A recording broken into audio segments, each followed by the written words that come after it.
Bueno, para que todos estén enterados, está siendo grabada la sesión. Muy bien. Entonces, bueno, nos quedamos en esa proposición que están viendo, ya están viendo mi pantalla, ¿verdad? Con la proposición que nos quedamos en la mañana. ¿Sí? Bien. Entonces, vamos a demostrarla. Entonces, aquí la esencia de esta demostración, esta proposición, es determinar cuándo vamos a saber que dos proposiciones lógicas son equivalentes. Para eso nos vamos a ir a la tabla de verdad. Entonces, la tabla de verdad nos va a determinar si son equivalentes o no todas estas expresiones, ¿no? Entonces, aquí, bueno, ya les escribí lo que son las notas. Entonces, justamente aquí lo que está escrito dice que para demostrar que las expresiones lógicas son equivalentes, lo que tenemos que hacer es, tenemos que ver que las tablas de verdad son las mismas. Entonces, en la primera proposición, que es ver que el conector O es conmutativo, necesitamos ver que las tablas de verdad coincidan. Entonces, lo que vamos a hacer es tomar la tabla de verdad de P o Q y también vamos a tomar la tabla de verdad de Q y P o P. Entonces, aquí lo que hice, lo que pueden ver en la tablita, estoy juntando las dos tablas. Entonces, del lado izquierdo tengo los valores de verdad que va a tomar P, los valores de verdad que va a tomar Q. Entonces, los ordenamos de esta manera. Y después estoy calculando o encontrando la tabla de verdad de P o Q y de Q o P. Entonces, observen lo que está aquí adentro. Entonces, simplemente lo que estoy haciendo es tomar la tabla de verdad con el conector O, ¿sí? Entonces, eso ya lo habíamos trabajado. Entonces, la O va a ser cierta en todos los casos, excepto donde nuestras dos proposiciones o las proposiciones que nos estemos tomando sean, ¿cómo se dice? Falsas, ¿no? Entonces, aquí, espérenme. Ok, aquí lo que tenemos es que las tablas de verdad para la O son exactamente las mismas. En cada uno de los renglones estamos visualizando que son exactamente las mismas. Entonces, de esta manera podemos concluir que son equivalentes estas expresiones lógicas. Ahora, una palabrita que va a ser muy recurrente en todos sus estudios aquí en ciencias es la palabra análogo o analogía, ¿sí? Bueno, que viene de la analogía. ¿Alguien tiene una idea de cuándo se tiene que utilizar que es análogo a en una demostración? Cuando se vuelve a usar un procedimiento similar, pero para otro caso. Exactamente, donde el razonamiento para hacer la demostración es casi o casi el mismo, ¿no? Entonces, aquí cuando estoy colocando que es análogo a uno, pues lo que quiere decir es que nuevamente vamos a tomar nuestras tablas de verdad, pero lo único que está cambiando es el conectivo. Entonces, en lugar de tomar el conectivo O, vamos a tomar el conectivo I, calculamos las tablas y van a visualizar que las tablas de verdad son exactamente las mismas.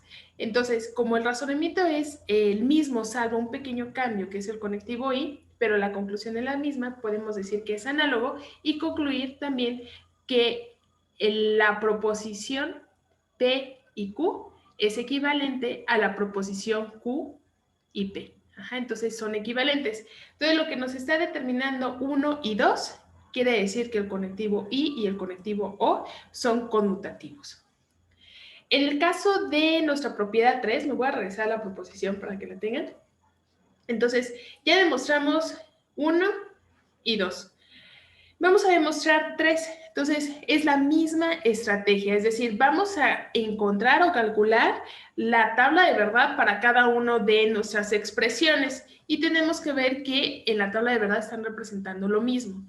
Entonces, aquí, dado que tenemos 3 proposiciones, que es P, Q y R, pues la manera que estamos ordenando en la siguiente, en lugar de tomar solo los dos valores de verdad, aquí vamos a tener los 4 en P, entonces ponemos 4 veces F, verdadero, 4 veces F, luego 2 y 1. Entonces, aquí nada más pregunta, para que se dejen pensando,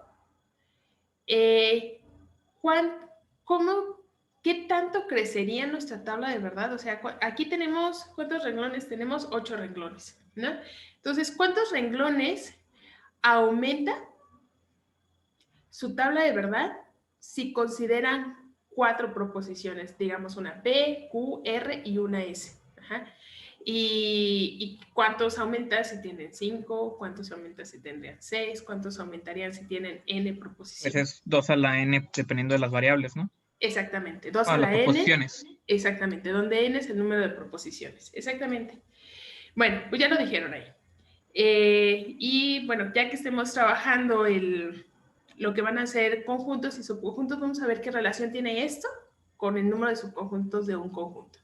Pero bueno, dicho lo anterior, pues ya tenemos nuestros valores de verdad acomodados, todas estas combinaciones posibles, y pues queremos calcular la tabla de verdad para lo que está del lado derecho, que sería PO y la agrupación Q o R, y del otro tenemos la otra agrupación, ¿no? Entonces, en otras palabras, el 3 lo que estamos tratando de demostrar es la asociatividad de la O.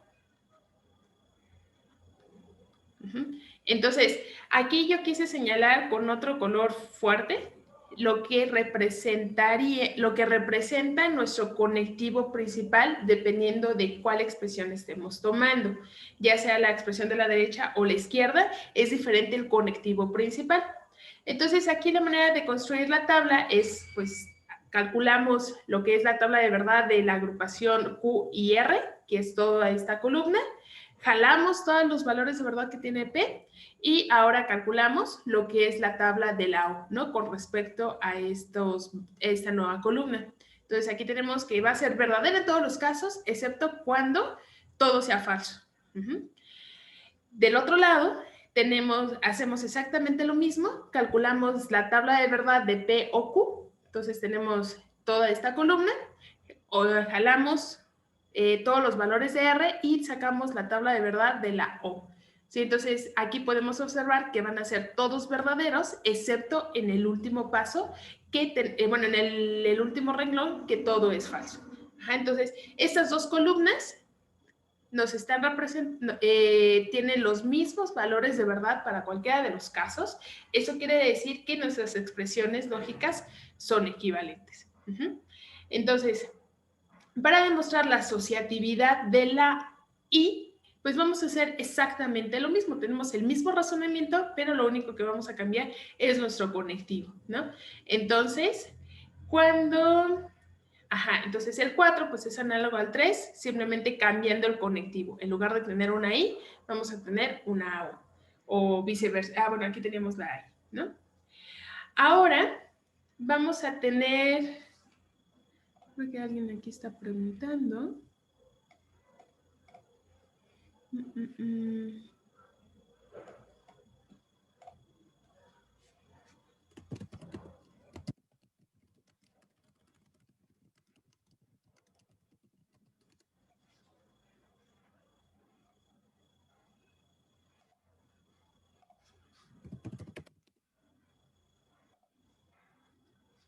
Bien. Ok, para el 5, pues vamos a ver la distributividad de la O en la I. Entonces, aquí digamos una estrategia para que no se les olvide cómo se está distribuyendo. O sea, solo como estrategia para que no se les olvide, piensan mucho la distributividad del producto en la suma. ¿Sí? Entonces, aquí lo que teníamos es A por B más C. Entonces, la distributividad sería A por B más A por C. Entonces, nuestro producto en este caso es análogo a la proposición O y la suma es el análogo, en este caso, el I, ¿no? Entonces, aquí estamos distribuyendo, se comporta de la misma manera. Entonces, ven que la aritmética que conocíamos de la distributividad coincide y no es casualidad, pero es la misma que tenemos la distributividad en las proposiciones lógicas, ¿no? Con los conectivos lógicos. Bueno, nuevamente, del lado izquierdo colocamos los valores de verdad de P, Q y R, ¿no? Entonces los acomodamos. Seguido de eso, vamos a encontrar la tabla de verdad de la proposición PO, entre paréntesis, Q y R. Ajá, entonces nuestro conectivo principal es esta O. Entonces calculamos la tabla de verdad en esto. ¿Cómo hacemos la tabla de verdad aquí? Tomamos la agrupación de Q y R y tomamos la tabla de verdad de Q y R. Entonces bajo los valores de verdad que tenemos que en el primer renglón tenemos que es falso, tenemos una I, entonces va a ser falso, va a ser verdadero solo en el caso donde Q y R sean verdaderos, entonces va a ser nuestro primer renglón, aquí, este otro renglón, y todos los demás es falso. Ahora jalamos los valores de verdad de P y como tenemos una O que es nuestro conectivo principal, la O va a ser verdadera en todos los casos, excepto cuando P sea falso y cuando el valor de Q y R, el valor de verdad de Q y R sea falso. Entonces vamos a tener que las únicas ocasiones donde esto va a ser falso son en nuestros últimos dos renglones, donde podemos ver fácilmente que todo es, todo es falso. Y del otro lado, lo que vamos a hacer es calcular la tabla de verdad, pero de Q o de P o Q. Entonces va a ser verdadero en todos los casos, excepto el último. Calculamos la tabla de verdad de P o R. Va a ser verdadero en todos los casos, excepto en los últimos dos renglones. Aquí nuestro conectivo principal no es la O, sino que es la I. Entonces la I va a ser verdadera. Entonces vean, todo va a ser verdadero. Ay, aquí yo me equivoqué, puse un verdadero. Pero la I es verdadera siempre y cuando ambos valores sean verdaderos. Entonces aquí tenemos que P o Q es verdadero y P o R es falso. Entonces nuestro conectivo ahí es falso, ¿no? Entonces lo que estamos observando de estas dos columnas es que coinciden. Entonces esta columna coincide con esta otra. Entonces son expresiones equivalentes. Ahora, la distributividad de la I en la O, pues es análoga a la proposición 5, ¿no? Lo que queremos demostrar de 5 es hacer exactamente lo mismo, pero cambiando la distributividad. Nos vamos a la propiedad 7. Entonces, la propiedad 7 es una de las leyes de Morgan. Ajá, entonces, las leyes de Morgan es de qué manera está afectando nuestra negación a nuestros conectivos. Y esta versión en lógica la tenemos su equivalente en conjuntos, ¿no? Entonces, casi siempre se está presentando las leyes de Morgan con la unión o la intersección de conjuntos, pero aquí, de hecho, lo tenemos desde lógica, ¿no? Entonces, estoy reiterando lo que ya hemos platicado, que la lógica y los conjuntos, que todavía vamos a entrar apenas a conjuntos, pero están ligadas, ¿no? Vienen en esta parte de la fundamentación de las matemáticas. Bueno, construir la tabla es exactamente lo mismo. Tomamos los valores de verdad tanto de P y de Q, los acomodamos. Tomamos ahora la tabla de verdad de P o Q, entonces lo tengo de este lado, de P o Q es verdadero en todos los casos, excepto en el último renglón. Ahora lo niego, entonces toda la tabla de verdad cambian sus valores, entonces va a ser falso en todos los casos, excepto en el último. Entonces, este renglón lo que nos está representando es no P o Q. Del otro lado, pues negamos nuestras proposiciones P y Q. Eso quiere decir que los valores de verdad que tenía desde el principio se invierten, ¿no? Entonces, ya que se invierten los valores de verdad, ahora el conectivo principal es la I. Entonces, la I va a ser verdadera siempre y cuando los dos valores de verdad o todos los que tengan van a ser verdaderos, ¿sí? Entonces, en ese sentido, estamos obteniendo que las tablas de verdad de no, paréntesis, P o Q, es equivalente a la expresión no P y no Q. Y análogamente, la otra ley de Morgan, que es con la I, es la negación de P y Q, es equivalente a no P o no Q, ¿sí? Entonces, con todo esto, tenemos ya demostrada nuestra proposición de que todas esas expresiones lógicas son equivalentes, ¿sí? ¿Hay alguna duda, pregunta?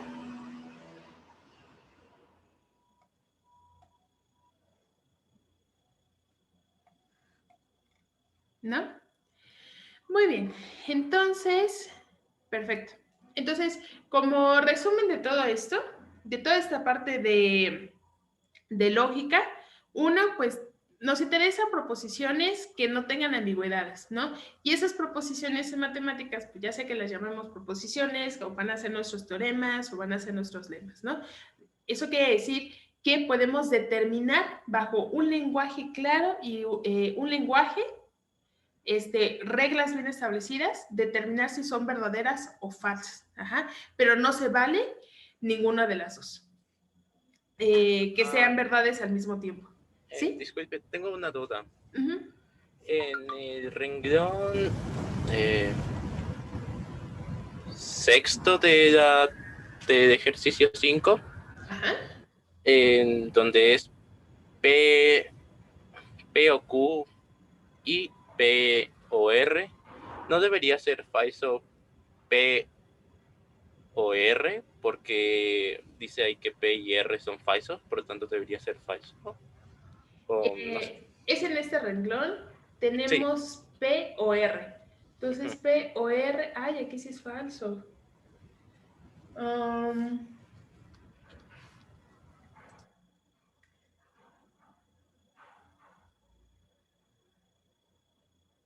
Y P o Q. Ah, miren, aquí tengo un error.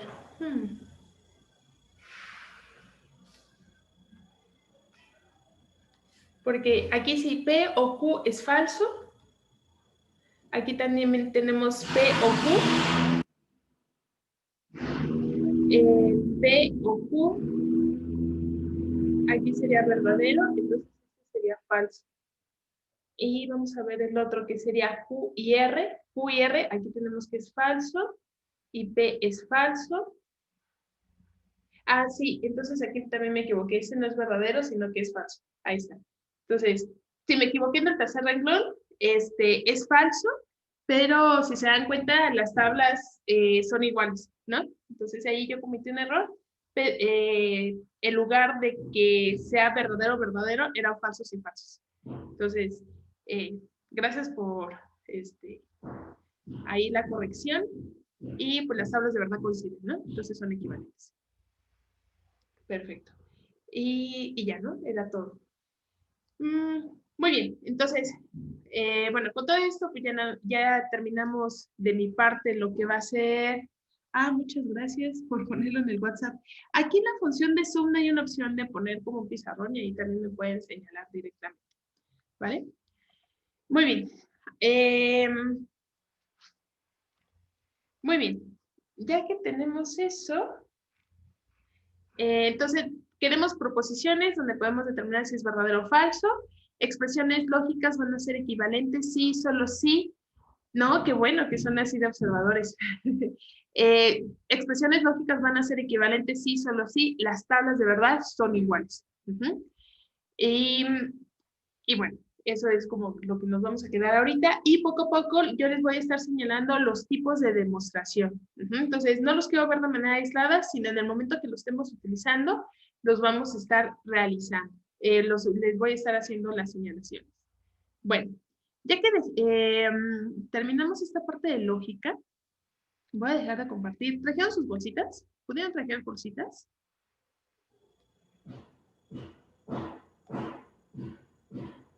¿Sí? Muy bien. Eso, la actividad que vamos a hacer en este momento es introducción a conjuntos, ¿no? Entonces, ahorita les dejé de compartir la pantalla. Porque yo lo que tengo, pues,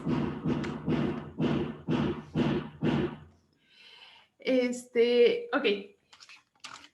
Tengo 3 bolsitas. Ajá. Tengo 3 bolsitas, tengo 1, 2 y 3. Y yo lo que traje tengo crayolas. Entonces, si ustedes tienen ahí, no sé si trajeron monedas o lo que sea, obviamente vamos a ver conjuntos. Y yo los voy a separar por colores. Si me dicen si les molesta mucho el ruido, escríbanme, por favor, porque a mí se me molesta. Bueno, voy a separar por colores. Entonces tengo rositas, tengo anaranjados, mismos tonos. Y bueno, los separo por colores. Entonces, si ustedes tienen monedas, pueden separar sus monedas por cantidad, monedas de peso, de 2 pesos, etc. ¿Sí? Pero vamos a hacer esa actividad para poder motivar lo que va a ser, para poder motivar lo que va a ser la notación de conjuntos y cómo está funcionando todo este asunto. Ahora, la definición a grosso modo de conjuntos es que es una colección de objetos, donde los objetos van a satisfacer pues ciertas características, ¿sí? Entonces, de los objetos que trajeron, ya sean monedas o lo que sea, traten de sus bolsitas formar conjuntos con características de las que ustedes quieran. Por ejemplo, yo voy a agarrar y meter en una bolsita crayolas que son de colores cálidos, ¿no? Entonces van a ser estos como rositas, estos anaranjados, pues nada más tengo estos, ¿no? Entonces voy a meter estos cálidos, los voy a meter en una sola bolsita. En otra bolsita, entonces ahí está, voy a meter colores fríos, entonces tengo azules, entonces lo meto, tengo blanco, entonces ahí voy a meter todo lo que van a ser tonos fríos, ¿no? Entonces ahí tengo este morado, entonces aquí yo tengo tengo colores fríos, y la otra, pues no le voy a hacer nada, la dejo así. Lo único que voy a procurar es que, por eso decía bolsas Simplex si tenían equivalentes, si no, cualquier otro tipo de bolsa, pero en el momento que ustedes metan sus elementos, lo que vamos a hacer es cerrarla, ya sea que le hagan un nudo o lo que sea, pero es importante cerrarla. Entonces aquí ya tengo mi bolsa cerrada. Aquí también ya no se salen mis crayolas. Entonces tengo ahí mis 3 bolsas cerradas. Entonces, lo que estamos haciendo es, pues, como niños de primaria, pues haciendo conjuntos, ¿no? Entonces, lo que nos interesa es, estamos definiendo nuestros conjuntos, estamos haciendo la analogía de nuestros conjuntos como bolsitas, ¿sí? En el sentido de que tenemos que abrir nuestra bolsa, que esa notación que va a ser abrir una llavecita. Vamos a meter los elementos que querramos meter, pero tienen que satisfacer características en común. Si yo establecí que aquí voy a meter colores cálidos, eso quiere decir que si yo agarro un crayón de color azul y lo meto, eso quiere decir que ya no, ese elemento que estoy metiendo no satisface la propiedad con la cual estoy definiendo mi conjunto. Entonces, este conjunto solo tengo que... Este elemento, esta crayola azul, no puede estar en esta bolsa, ¿sí? Entonces, aquí, ¿qué es lo que estamos haciendo? Un conjunto va a estar determinado por las propiedades de nuestros elementos. Más allá de decir un conjunto es una colección de objetos, nos tenemos que fijar en las propiedades que estos satisfagan. Entonces, aquí tengo el conjunto de crayolas de colores cálidos. Y aquí tengo un conjunto de crayolas de tonos fríos, ¿no? Entonces, aquí estamos definiendo nuestro conjunto bajo ciertas propiedades. Y bueno, entonces, ¿cómo puedes crear un conjunto sin nada en común más que pertenecer a ese conjunto, no? ¿Cómo? A ver, no sé si es una pregunta o es una afirmación. ¿Puedo crear un conjunto sin nada en común más que pertenecer a un conjunto?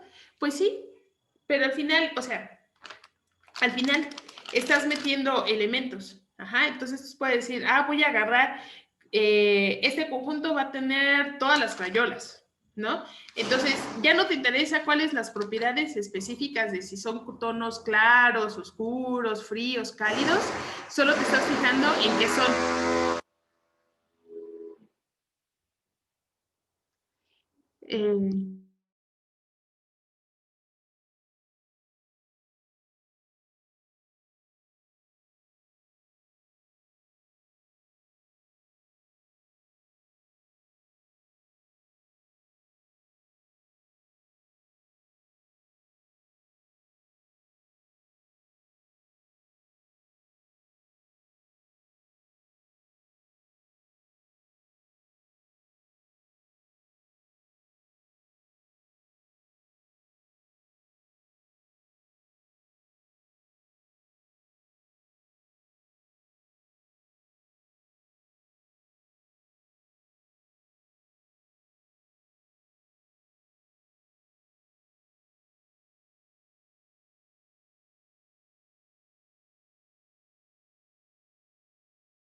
Ya regresé.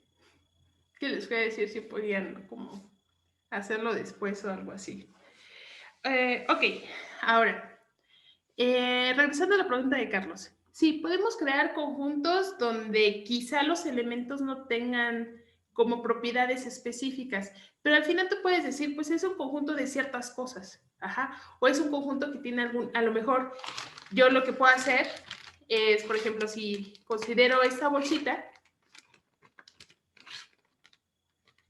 ajá, tengo esta bolsa, yo lo que puedo hacer es decir, bueno, pues tengo las otras dos bolsas, entonces yo lo que puedo hacer sin ningún problema es formar un conjunto que tenga bolsas, es decir, que tenga otros conjuntos.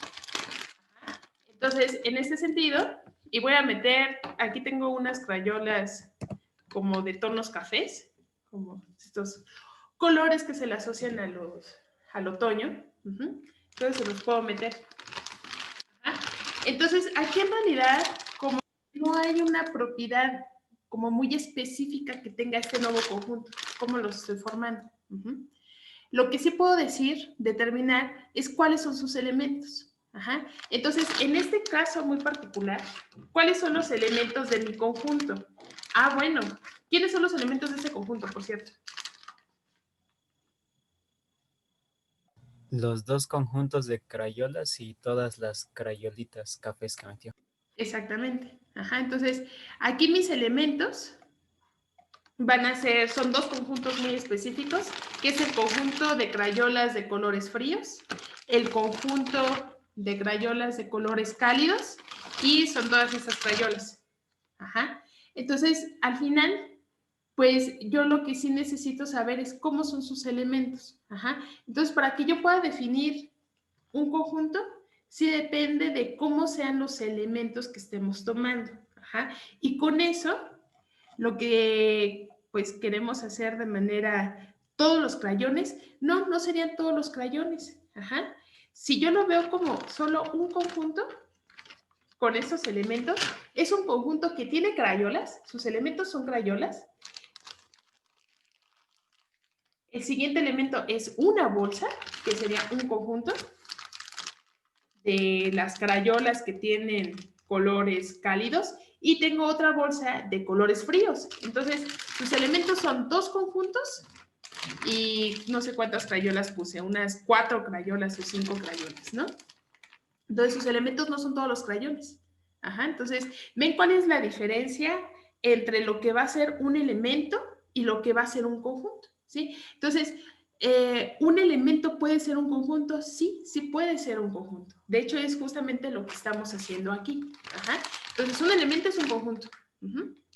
Ahora,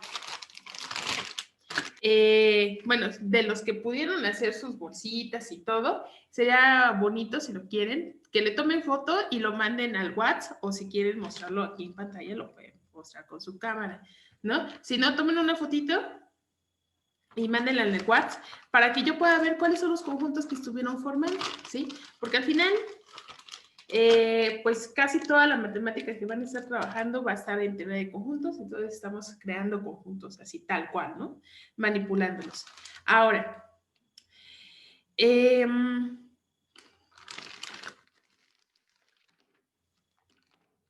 Sí, a ver, voy a regresar esta pregunta. Un elemento puede ser un conjunto y si las bolsas están vacías. Perfecto. Yo abro mi llave, abro mi bolsita, la cierro y ¿quiénes son los elementos de esta bolsa? No tiene. Ninguno. Pues ninguno, ¿no? Entonces, ese va a ser justamente nuestro conjunto vacío. Ajá. Entonces, ¿cuál va a ser la definición del conjunto vacío? Ah, bueno, pues el conjunto que no tiene elementos. Ajá. Entonces, vean cómo la definición de conjunto depende íntimamente de los elementos. ¿De quiénes son los elementos? No hay elementos, conjunto vacío. ¿Tengo elementos? Ah, bueno, entonces me fijo qué características tiene y a partir de eso defino mi conjunto. Ahora, bueno, voy a regresar a esta noción de que un elemento puede ser un conjunto. ¿Qué pasaría? Aquí yo tengo estas dos bolsas de crayolas y la metí en una tercera, ¿no? La metí. Entonces podrían decir, a grosso modo, que si... Bueno, ¿hasta aquí hay alguna duda? ¿Sí están haciendo como sus ejemplos ahí? ¿Sí? Bien. Voy a regresar a esto. Entonces, este conjunto solo tiene las dos bolsas que tenía originalmente. Entonces, a grosso modo, yo puedo decir que es un conjunto de conjuntos. ¿Estamos de acuerdo? Sí. ¿Y hay algún error ahí? Seguramente ya han escuchado algo como el conjunto de todos los conjuntos. Pero bueno, aquí hay algo que se está... sí, de manera digital se puede hacer creando carpetas de Windows. Es un gran ejemplo digital, ¿no? Cada carpeta que tengan en una carpeta o sea, por ejemplo, en el Drive, ¿no? Tienen su carpeta de Drive, abren una carpeta, entonces tienen un subconjunto. Ajá. Y dentro de esa agarran otra carpeta y tienen un subconjunto. Ajá. Entonces, dentro de una misma carpeta pueden tener más subcarpetas y entonces es una carpeta de carpetas, que querría decir con esta analogía que es un conjunto de conjuntos. Ajá. Ahora, ¿hay alguna falla ahí? ¿Encuentran algo que suena como raro? Dado con lo que ya saben de conjuntos.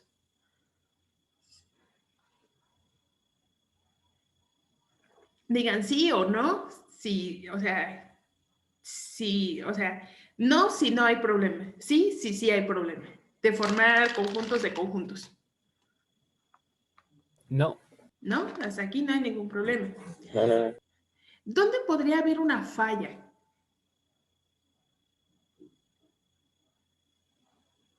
O sea, nosotros podemos generar y seguir generando conjuntos de conjuntos, ¿vale?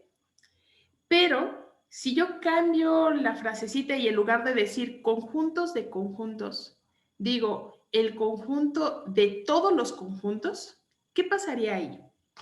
Con nuestras bolsitas, pues imagínense que ya tengo formados todos mis conjuntos y las estoy metiendo en esta misma bolsa, ¿no? Las estoy metiendo porque estoy diciendo el conjunto de todos los conjuntos. Ajá. Entonces aquí estoy metiendo en mi bolsa todos los conjuntos. Y digamos que ya tengo casi todos, excepto uno. ¿Quién es? Pues el mismo, ¿no? Esta bolsa. Entonces esta bolsa también es un conjunto. Entonces tendría que estar dentro de esa misma. Ah, bueno, entonces ¿qué voy a hacer? Voy a agarrar mi bolsa. Para hacer el ejercicio voy a sacar las que tengo adentro. Entonces, imagínense que aquí dentro ya tengo todos los conjuntos, ¿no? Tengo todos, y me falta el mismo. Entonces, lo que tengo que hacer es meter esta bolsa en sí misma. Entonces, sería como algo así, ¿no? Tratar de meterla. Y recuerden que para formar nuestro conjunto, una condición importante es cerrar la bolsa. Entonces, ya ahí la estoy metiendo toda mi bolsa. Entonces, la voy a cerrar. Quiero cerrarla, no puedo. Siempre va a haber algo abierto. Implota. Entonces, aquí lo que tengo es, nunca voy a poder cerrar mi bolsa.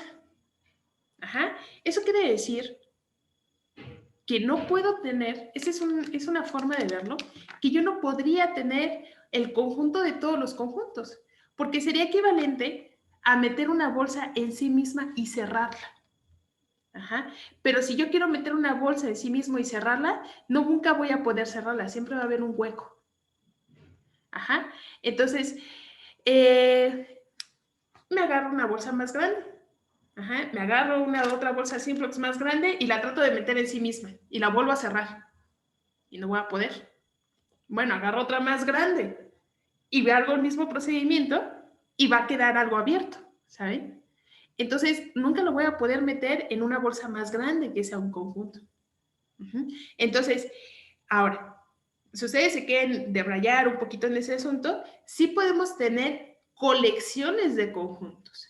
Y ahí sí podríamos considerar como colecciones que tengan conjuntos muy, muy, muy grandes. Ajá. Pero esas colecciones ya no se consideran conjuntos. Pero bueno, entonces, con eso es casi todo lo que van a estar trabajando en la primera parte de sus licenciaturas van a estar fundamentadas en la teoría de conjuntos. Ajá. Entonces, una de las cosas que no se va a poder hacer es considerar el conjunto de todos los conjuntos. Sin embargo, no quiere decir que no se puedan tomar conjuntos de conjuntos. Ajá.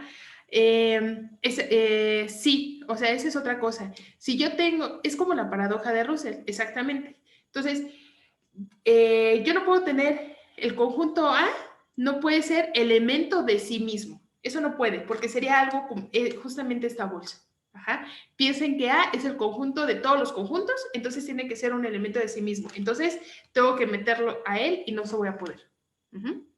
Entonces, justamente, bueno, ya hablaron, creo que con Arturo, un poquito de paradojas. Cuando toda esta parte de la lógica, o sea, un poquito de contexto histórico de la historia de las matemáticas, pues de los registros matemáticos bien estructurados, ajá, vienen los elementos de Euclides. Ajá, entonces ahí voy a rayar un poquito para meter un poquito en contexto. Entonces, bueno, ahí están viendo mi pantalla.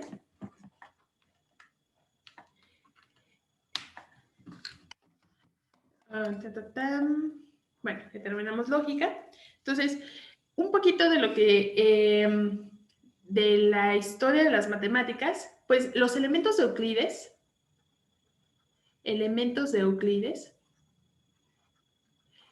que vienen siendo más o menos alrededor de 300 años antes de Cristo, que los que están llevando geometría moderna, pues lo que están estudiando es esta geometría clásica, esta geometría griega, y se empieza a fundamentar, digamos, estas ideas de teorema, demostración, axiomas y demás, viene siendo con los elementos de Euclides. Ahora, viene siendo hasta más o menos a finales del siglo XIX, cuando personajes como Hilbert, ajá, aquí viene también involucrado Cantor, que es un poquito con lo de conjuntos, viene a trabajar Russell, y bueno, esos son como los principales, bueno, Gauss, claramente, Gauss está aquí, pero este personaje Gauss, este personaje Hilbert, una de las cosas que está buscando es tratar de fundamentar la matemática. ¿Qué quiere decir esto? Nosotros empezamos a ver un poquito lo que fue lógica, a hablar un poquito de la lógica aristotélica, esta lógica que viene desde los griegos.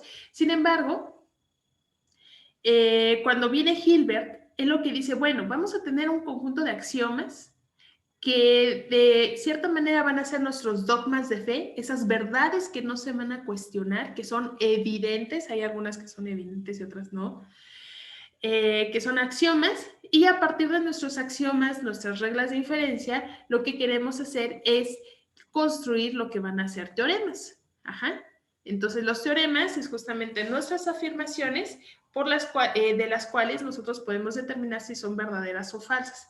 En el momento de que esas afirmaciones son verdaderas, entonces se convierten en teoremas, ¿vale? Ahora, Hilbert lo que quería hacer es fundamentar toda la matemática. ¿Qué quiere decir esto? Que a partir de nuestros axiomas, nuestros teoremas, nuestras reglas de inferencia, nuestro lenguaje, todo nuevo resultado que queremos generar en matemáticas va a estar en esa cajita. Siempre va a estar ahí. Sin embargo, en este camino, en este proceso, vienen personajes como Russell y decirle, oye, ten mucho cuidado porque justamente tú no puedes decir que A pertenece a A. Entonces, ese tipo de objetos vino a, digamos, a cuestionar mucho lo que buscaba Hilbert, pero no fue Russell que dice, oye, no, lo que puedes hacer, no, sino viene otro personaje que es Gödel, otro matemático alemán, que él viene a decir, ¿sabes qué? Lo que tú estás buscando, Hilbert, no se puede.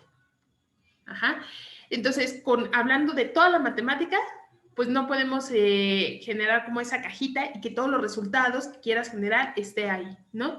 Entonces, él dice, para lograr eso te tienes que salir de tu universo, entonces tenemos que hablar de algo que se llama un metalenguaje y a partir de eso empezar a deducir cosas, ¿no? Pero bueno, menciono solo eso de manera muy breve porque justamente ya sacaron la paradoja de Russell y tiene que ver con esta situación. En la fundamentación de las matemáticas se buscaba fundamentar también la teoría de conjuntos. Entonces, en ese sentido, pues viene Russell, dice, oye, ¿sabes qué? No se puede porque no puedes considerar el conjunto de todos los conjuntos, por ejemplo, ¿no? Entonces, había cosas que se podían resolver y otras no. Ahora, aquí Alan, B es el conjunto de todos los conjuntos que no pertenecen a sí mismos, pero B no pertenece a sí mismo. Entonces B tiene que estar dentro de sí mismo y vale todo. Exactamente. Esa es la paradoja, ¿no? Bien, entonces lo que vamos a hacer ahorita es... Bueno, ¿tienen alguna duda? ¿Alguna otra pregunta?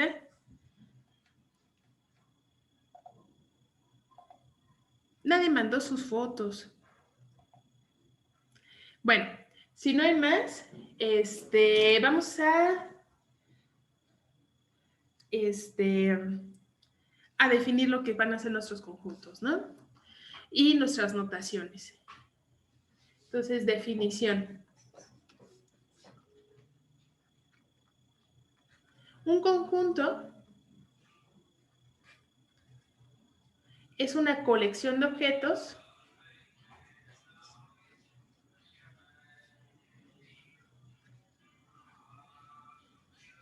donde sus elementos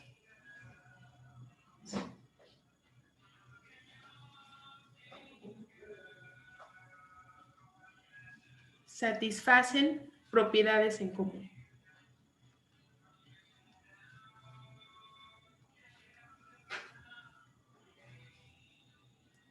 Entonces, a los conjuntos los denotamos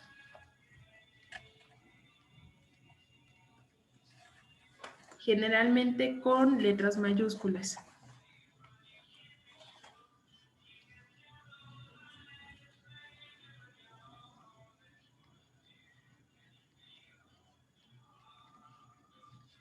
Entonces aquí vamos a tener nuestras letras mayúsculas A, B, C y así sucesivamente.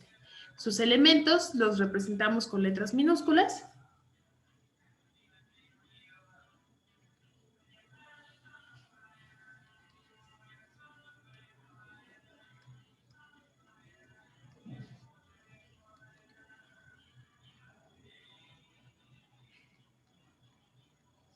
Entonces aquí vamos a tener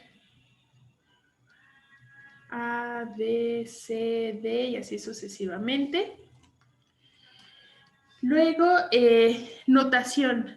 Entonces diremos, bueno, más bien, denotamos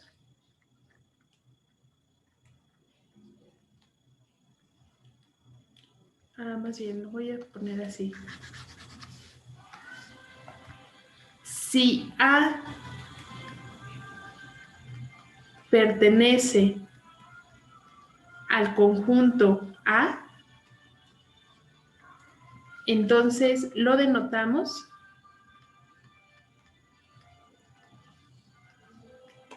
A pertenece a, ¿no? Entonces ya vamos a poder utilizar bien nuestra notación A pertenece a A. Y si el elemento no pertenece, pues bien ingenioso, simplemente lo vamos a tachar, ¿no? Entonces, si A no pertenece al conjunto A,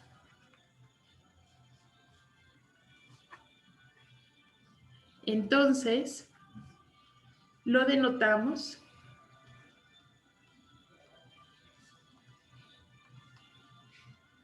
A no pertenece a, ¿no? Entonces ahí tenemos nuestras dos notaciones importantes.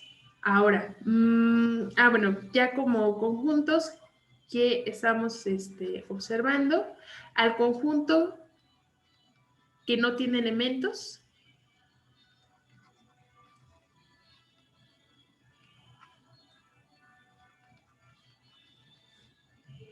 se le llama el conjunto vacío.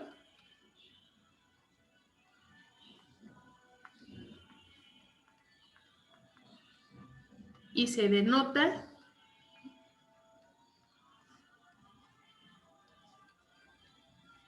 entonces vamos a tener, generalmente utilizamos esa notación como un 0 y una rayita, o justamente la analogía de nuestras bolsas, que abrimos nuestra bolsa, que va a ser una llavecita, y cerramos la bolsa, entonces no tiene elementos.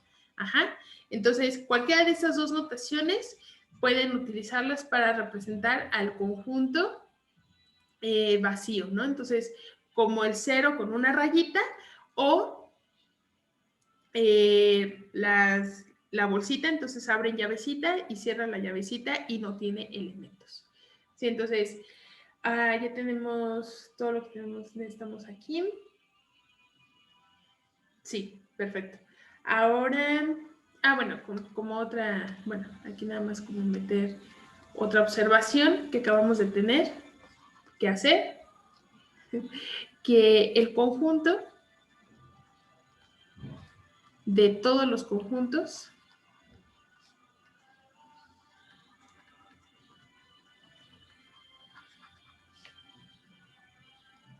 lo voy a poner así como algo súper coloquial, no existe, es decir, no lo podemos considerar. Si lo consideramos, llegamos a cosas muy paradójicas, ¿no? Bueno, ¿alguna duda, pregunta con esto?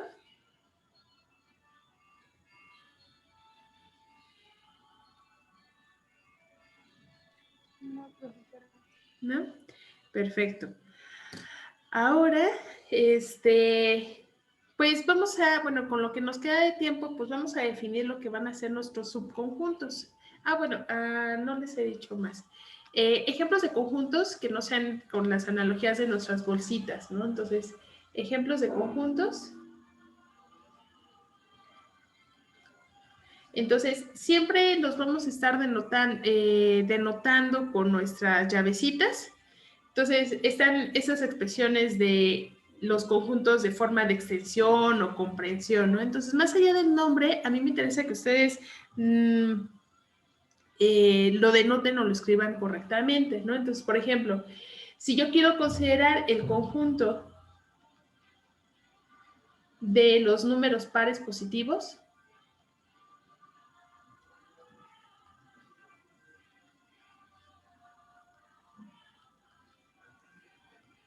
he de confesar que estoy descalza y cuando fui a hablar me pegué mi dedo y me está doliendo. Es muy chistoso. Ok, a ver, el conjunto de números pares positivos. Entonces, estoy hablando de los positivos, ¿no? Entonces, números pares los podemos escribir de manera de extensión. Entonces, vamos a tener 2, 4, 6, 8, 10 y así sucesivamente. Sí, da risa. 2, 4, 6, 8, 10. Entonces, algo importante para que tengan cuidado, cuando quieren representar que un conjunto no termina, no vayan a colocar, porque sí me ha tocado que ponen aquí un infinito. No, no, no, no, no, en infinito, esa no. Ajá, entonces, si quieren denotar que un conjunto continúa, ajá, pues simplemente colocamos 3 puntitos y de esta manera pues ya estamos diciendo que continúa, ¿vale? Entonces, y bueno, claramente con los primeros elementos tiene que ser claro qué tipo de elementos estamos trabajando. Entonces aquí es claro que estamos trabajando los números pares positivos, ¿sí? Ahora, esta expresión es el conjunto por extensión y esto lo podemos escribir como todos los números de la forma 2n, tal que n. Bueno, antes que... Bueno, voy a hacer lo siguiente. Tal que n es un número natural. Sí. Entonces, sí, aquí, espérenme, ese es el ejemplo 0. Voy a poner aquí ejemplo 0. Conjuntos especiales, así lo voy a llamar. Conjuntos especiales porque todavía no trabajamos en ellos. Pero el conjunto de los números naturales, pues yo lo voy a considerar los números naturales desde el 1. Voy a eso. Entonces voy a considerarlo desde el 1, 2, 3 y así sucesivamente. Los números enteros van a ser todos los enteros positivos, entonces voy a tener los naturales, 1, 2, 3, así sucesivamente. Considero el 0 y ahora todos los enteros negativos. Menos 1, menos 2, menos 3 y así sucesivamente, ¿sí? Entonces, vean que cuando yo estoy abriendo una llavecita, es el equivalente a abrir nuestra bolsa y luego cerramos nuestra bolsa cuando cerramos nuestra llavecita, ¿ok? Entonces, aquí tenemos los naturales, los enteros. Otro conjunto especial, pues obviamente son los racionales, que van a ser todas nuestras fracciones, van a ser todos los elementos de la forma P entre Q, tal que P y Q son números enteros y nuestro Q tiene que ser distinto de 0, ¿sí? Ahora, ¿por qué voy a considerar los naturales desde el 1?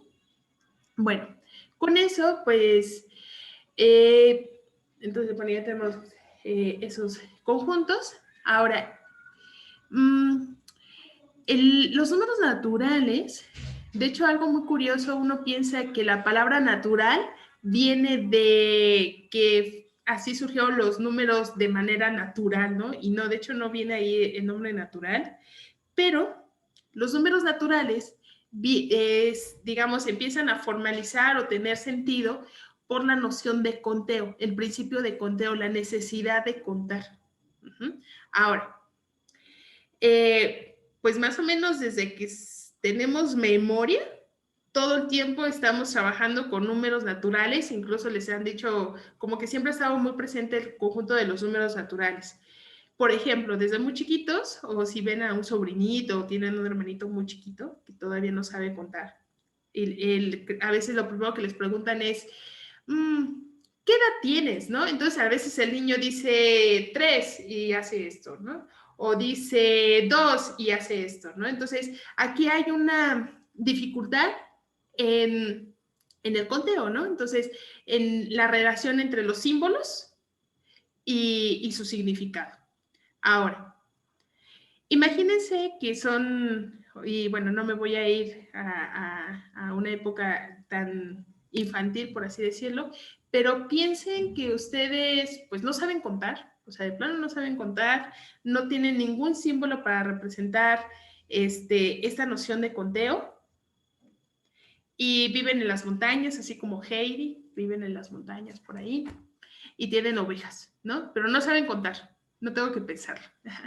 Bueno, piensan, tienen ovejas. Entonces, voy a dibujar mi oveja.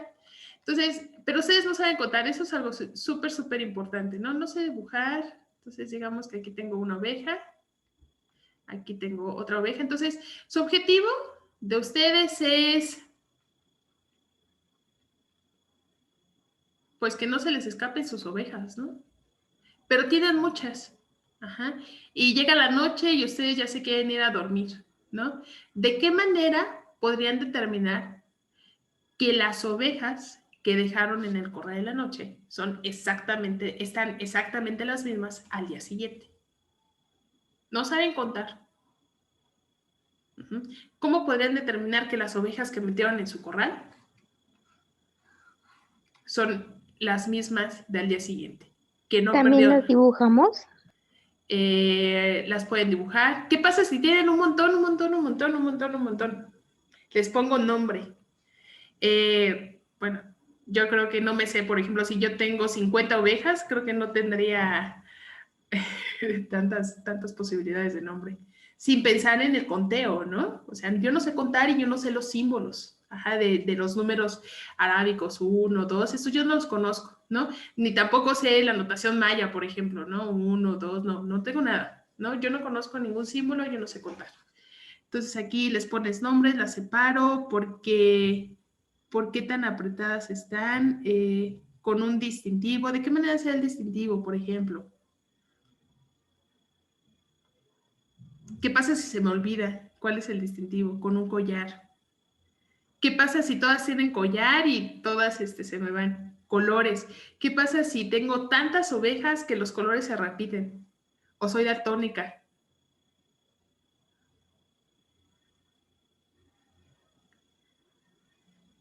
¿De qué manera? Van algunas ideas bien con palitos. ¿Cómo sería esa idea de palitos, Santiago?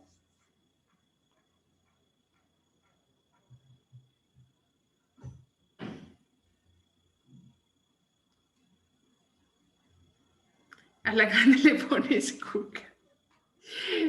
Como el sistema de conteo chino, ¿cómo sería ese?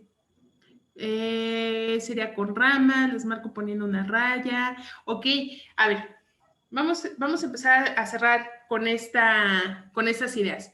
Imaginen a lo mejor con ramas o con piedritas. A lo mejor cuando yo las saque del corral, ya las voy a dejar salir al corral. Cada vez que salga una, yo tengo una bolsita, le meto una piedrita. Ajá, entonces sale una oveja y meto una piedrita a mi bolsita. Entonces aquí yo tengo mi bolsita, ¿no? Meto una piedrita por cada oveja que tengo. Entonces, cuando las meta en la noche, ya sé que cuando salgan, más bien le asocio una piedra a cada oveja. Entonces, cuando salgan, saco una piedra de mi bolsita.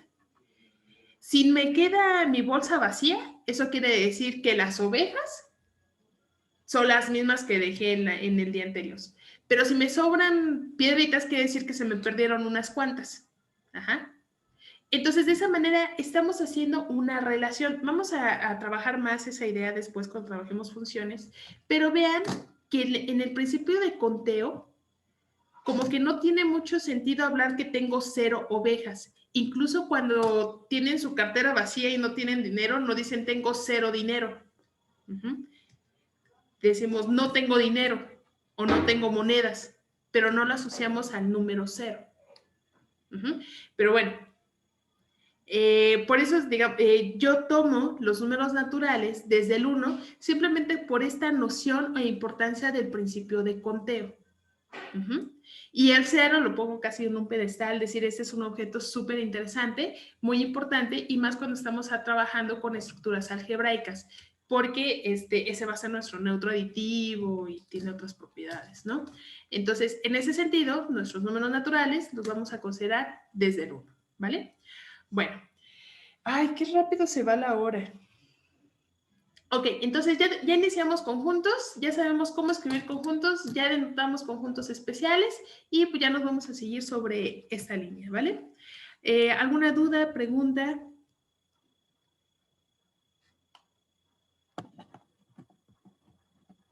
No, todo bien. ¿No? Perfecto, entonces les subo las clases y nos vemos el viernes. Mañana seguimos viendo lo de subconjuntos, sí. Ay, nos vemos mañana en la tarde. ¿Vale? Bueno, cuídense. Bonita tarde. Gracias, hasta luego. Bye. Gracias, adiós. Gracias, nos vemos, profesor. Bye, bye. Gracias. Hasta luego. Coman rico.